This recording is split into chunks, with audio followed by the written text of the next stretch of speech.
बघा आपलं next example आहे आता construct a forward difference table for the function f of x equal to x cube plus 5x minus 7 with x is equal to minus 1, 0, 1, 2, 3, 4 and 5 and from the table with obtain f of 6 and f of 7. बघा आपल्याला काय करायचं आहे मग from the given polynomial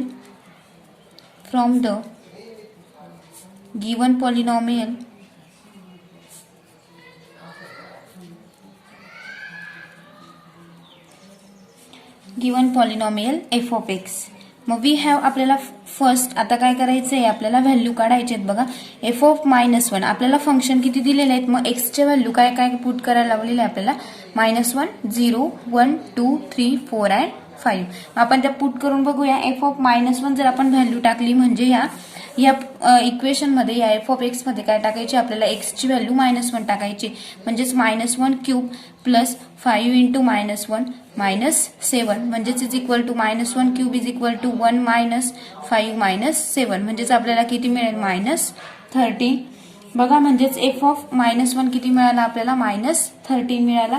next आता आपल्याला f of 0 काढायचं आहे बघा f of 0 is equal to परत x ची व्हॅल्यू काय पुट करायची आपल्याला 0 म्हणजे 0 क्यूब प्लस 5 into 0 minus 7 म्हणजेच 0 cube is equal to 0 plus 0 minus 7 म्हणजेच f of 0 किती मिळेल आपल्याला -7 मिळेल.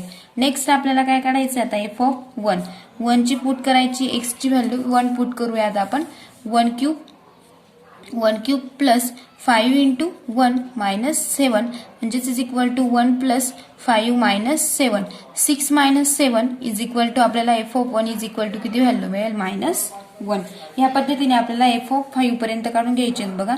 नेक्स्ट आपल्याला पुट करायची f of 2 जर आपण पुट केली म्हणजेच 2 क्यूब प्लस 5 into 2 minus 7 म्हणजेच is equal to 2 cube is equal to 8 plus 5 2 जा 10 minus 7 म्हणजेच 10 plus 8 is equal to 18 minus 7 is equal to f of 2 किती मिळेल आपल्याला 11 मिळेल बघा.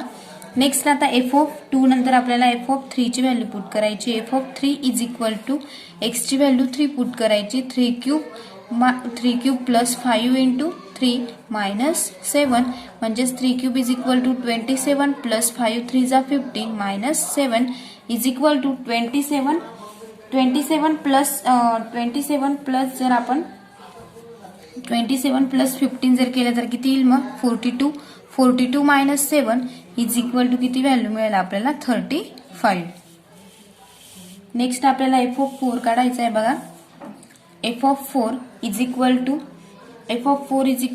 4 क्यूब प्लस 5 into 4 minus 7 म्हणजेच is equal to 4 cube is equal to 64 plus 5 4 जा 20 minus 7 is equal to 64 plus 20 is equal to 84 minus 7 हे म्हणजेच f of 4 किती मिळाला आपल्याला f of 4 is equal to 77.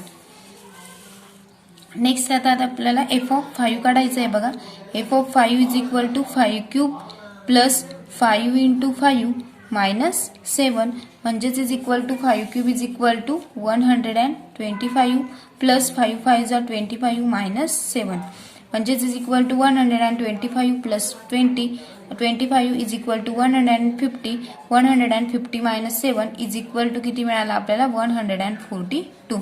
ही कसली व्हॅल्यू मिळेल f of 5 ची बघा. अशा पद्धतीने आपण f of 4 f of 5 ह्या व्हॅल्यू आपल्याला काय टेबल मध्ये लागणार आहेत बघा. जसं आपण डेल्टा प्रिव्हियस लेक्चर मध्ये बघितलं होतं की डेल्टा f of x काढायचा नंतर delta square next delta cube या पद्धतीसाठी आपल्याला हे व्हॅल्यू लागणार आहेत बघा f of 2 ची म्हणून आपण त्यांना बॉक्स करून घेऊ f of 3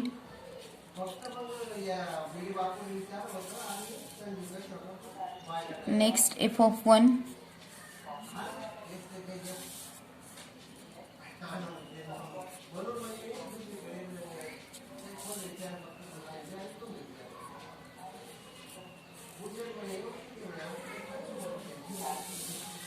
या पद्धतीने बघा. नेक्स्ट आपल्याला काढायचंय मग आपण व्हॅल्यू लिहून घेऊया f of -1 किती मिळाला मग आपल्याला f of -1 is equal to -13 f of 0 is equal to -7 f of 1 equal to आपल्याला मिळाला f of 1 equal to -1 comma f of 2 is equal to 11, f of 3 is equal to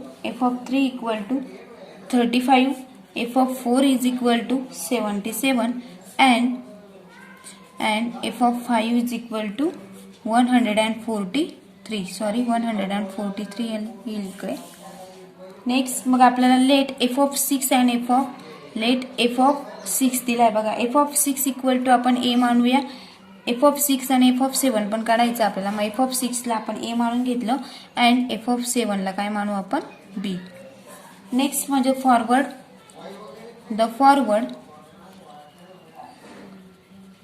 difference table as बघा. आपल्याला forward difference table आपल्याला forward example मध्ये सांगितलं होतं की forward difference ऑपरेटरचं example आहे. मग आपल्याला फॉरवर्ड डिफरन्स टेबल काढावं लागेल. त्याच्यासाठी काय लागणार आहे आपल्याला x F of x delta into F of x delta square F of x and delta cube F of x. बघा आपल्याला क्यूब पर्यंत म्हणजे 3 टर्म दिलेल्या आहेत म्हणून आपण डेल्टा क्यूब पर्यंत व्हॅल्यू घेतल्या. नेक्स्ट आपल्याला -1 0 1 2 3 4 5 अँड 6 अँड 7 इथपर्यंत सॉल्व्ह करायचं आहे. 6 अँड 7 बघा. मग आपल्याला -1 0 1 2 3 4 5 6 अँड 7 ह्या व्हॅल्यू काढायच्या आहेत. F of X is equal to -1 असताना किती व्हॅल्यू आली -13. एफ ऑफ 0 ची किती आली -7. F of 1 is equal to -1. F of 2 is equal to 11. F of 3 is equal to 35. F of 4 is equal to 77.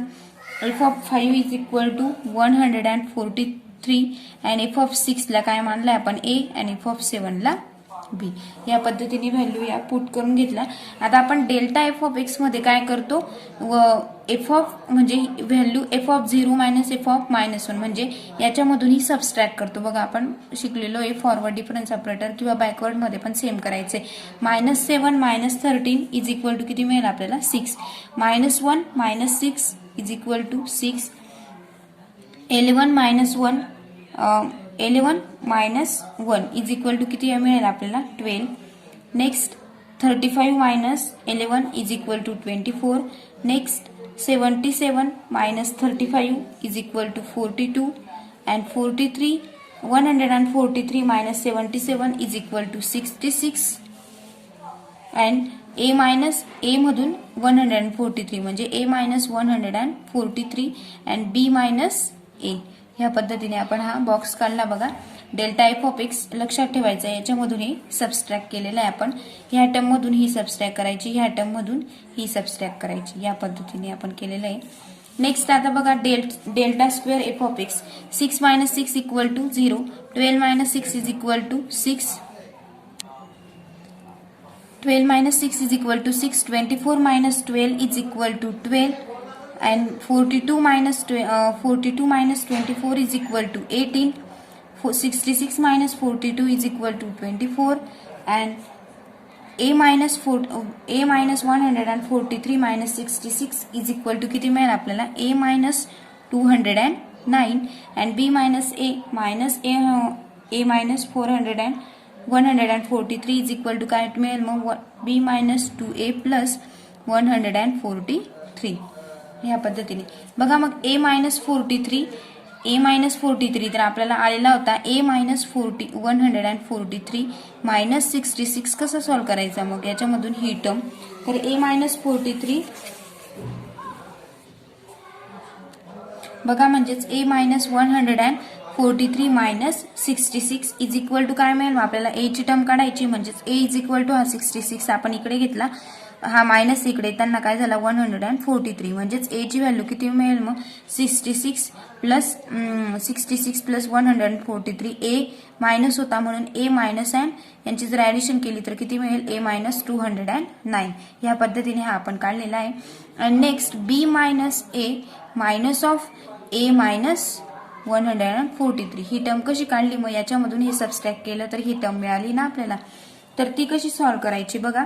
म्हणजे b मायनस हा minus ए किती होऊन जाईल -2a plus 143 as it is. म्हणजेच मग काय करायचं आपल्याला ए मायनस,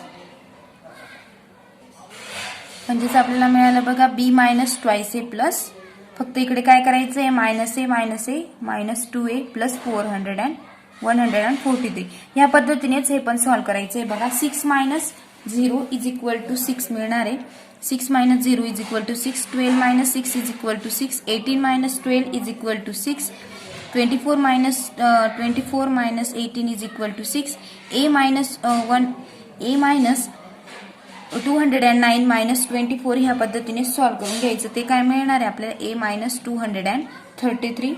आणि नेक्स्ट बी मायनस 2a प्लस 143 मायनस ए मायनस 212. ही जर सबस्ट्रॅक्ट केलं तर आपल्याला काय मिळणार आहे मग ए minus 3a plus 352.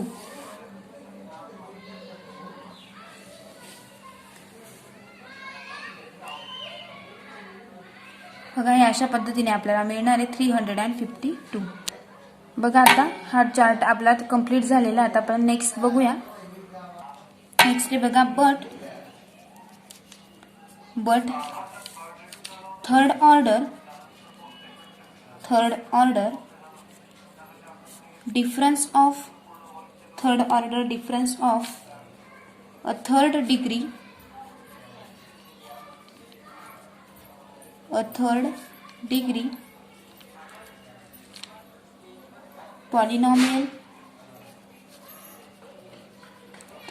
Polynomial are constant.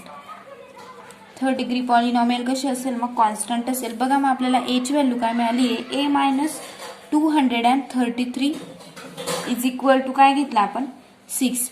A minus 236 is equal to काय मिळालं आहे आपल्याला a minus 236 is equal to 6 and b minus 3a plus 352 is equal to पण काय घेतला आपण 6 घेतला.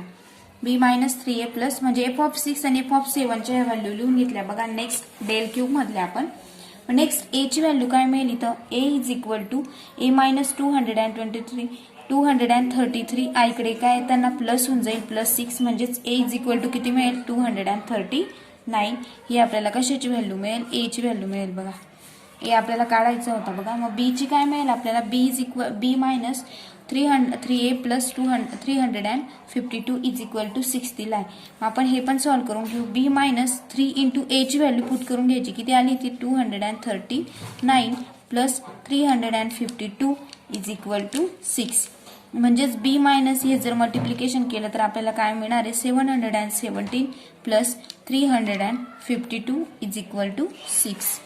म्हणजेच is equal to B is equal to यांचं काय होऊन जाईल subtraction minus 717 minus 352 is equal to किती मिळेल आपल्याला 3635 प्लस हा इकडे येताना प्लस झाला म्हणजेच बी ची व्हॅल्यू काय मिळेल आपल्याला 371. ही काय मिळाली ए आणि बी च्या पण व्हॅल्यू आपल्याला फाइंड करायच्या होत्या तर त्या आपण केल्या. ए इज इक्वल टू 239 आणि बी इज इक्वल टू 371. म्हणजेच 10 आपण ए ला काय मानलेलं होतं f(6) मानलेला होता. म्हणजेच f(6) आपल्याला 239 मिळाला अँड f(7) किती मिळाला मग f(7) is equal to 371. Next example बघूया. बघा नेक्स्ट एक्झाम्पल आहे आता prove that e raised to x is equal to delta square divided by e into e raised to x into e raised to x divided by delta square into e raised to x. The interval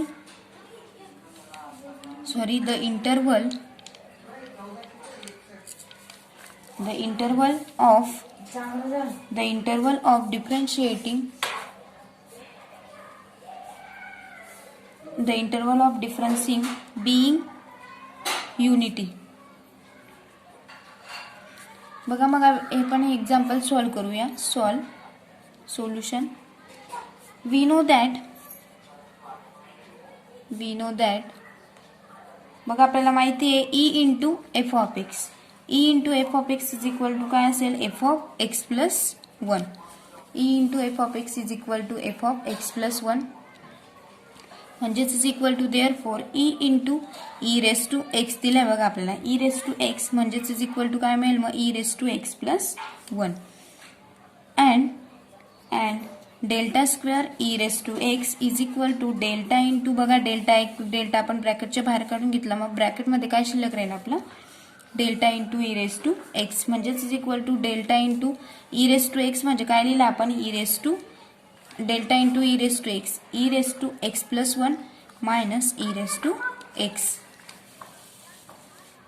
म्हणजेच is equal to delta into e minus 1 कारण E minus 1 काय असतो delta is equal to काय असतो e minus 1 into E raise to x is equal to e minus 1 into delta into E raise to x म्हणजेच is equal to आपण ब्रॅकेटमध्ये e minus 1 common काढून घेतला e minus 1 into E raise to x plus 1 minus E raise to x म्हणजेच is equal to e minus 1 square into शिल्लक काय राहील मग आपला e into E raise to x.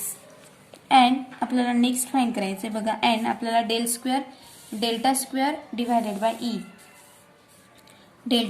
Divided by e into E raise to x म्हणजेच is equal to काय मिळेल मग ते आपल्याला delta square into E raise to minus 1 into E raise to x म्हणजेच is equal to delta square into e inverse आपण इकडे घेऊन घेतला e inverse into E raise to x आणि is equal to delta square काय काढून घेतला ब्रॅकेटच्या बाहेर delta square into E raise to काय घेऊ आपण एक्स मायनस 1.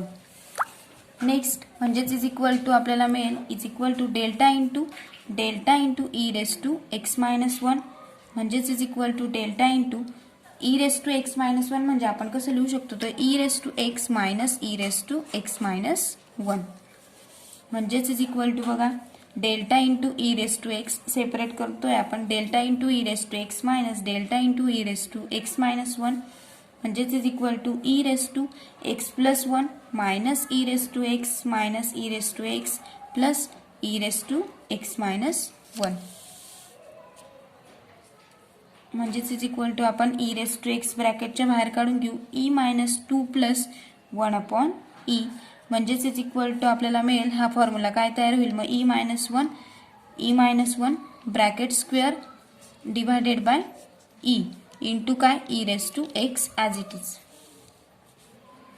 नाऊ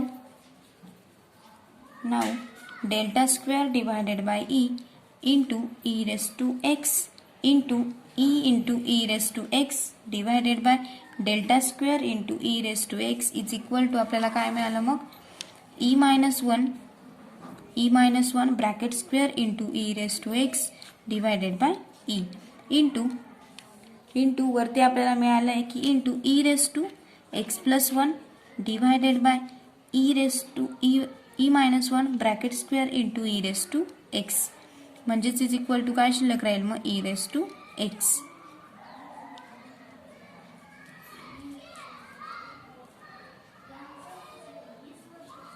म्हणजेच आपल्याला सोल्युशन मिळालं e raise to x is equal to बघा e raise to x is equal to ही टर्म पाहिजे होती आपल्याला delta square divided by e into E raise to x into e into E raise to x divided by delta square E raise to x म्हणजेच आपल्याला त्याचं solution काय मिळालं is equal to e raise to x.